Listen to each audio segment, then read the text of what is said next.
విశాఖ పెదవాల్తేరులో కొలువుదీరిన శ్రీ కరకచెట్టు పోలమాంబ అమ్మవారి వార్షిక జాతర మహోత్సవాల్లో ప్రధాన ఘట్టం సమీపిస్తోంది. ఈ నెల 14న తోలేళ్ల ఉత్సవం, మరునాడు జరిగే అనుపు మహోత్సవానికి ఆలయ దేవస్థానం పెద్ద ఎత్తున ఏర్పాట్లు చేస్తోంది. సమీప మత్స్యకార గ్రామాల నుంచి ప్రతి ఏటా పెద్ద ఎత్తున భక్తులు దర్శనానికి వస్తుండటంతో వారికి ఎలాంటి అసౌకర్యం కలుగకుండా ఈ ఏడాది కూడా దేవస్థానం అన్ని ఏర్పాట్లు చేస్తున్నట్లు ఆలయ ఈవో గాయత్రి తెలిపారు. అందరికీ నమస్కారం అండి. నా పేరు కే గాయత్రి. నేను శ్రీ కరకచెట్టు పోలమాంబ అమ్మవారి దేవస్థానంలో కార్యనిర్వహణాధికారిగా పనిచేస్తున్నాను.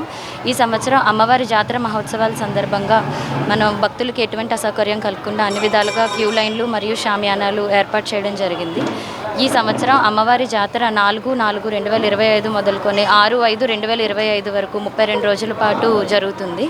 ముఖ్యంగా 14వ రోజు తొలేళ్ల ఉత్సవం జరుగుతుంది, 15వ తారీఖున అనుపు ఉత్సవం జరుగుతుంది, 22వ తారీఖున మారువారం జరుగుతుంది, 26వ తారీఖున మహాన్నదానం అనేది జరుగుతుంది.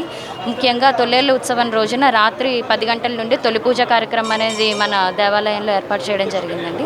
తొలి పూజ అనంతరం భక్తులకు మనం అనుపు ఉత్సవం రోజున మన ఆలయంలో దర్శనాలు అందించడం జరుగుతుంది. ప్రత్యేకంగా 500 లైను, 100 రూపాయల లైను, 50 రూపాయల లైను ఉచిత దర్శనం కూడా భక్తులకు మనం ఏర్పాటు చేయడం జరిగింది. అదే కాకుండా అనుపు ఉత్సవం రోజున మన గ్రామం నుండి ఊరేగింపుగా అమ్మవారిని ఆలయానికి తీసుకొస్తారు.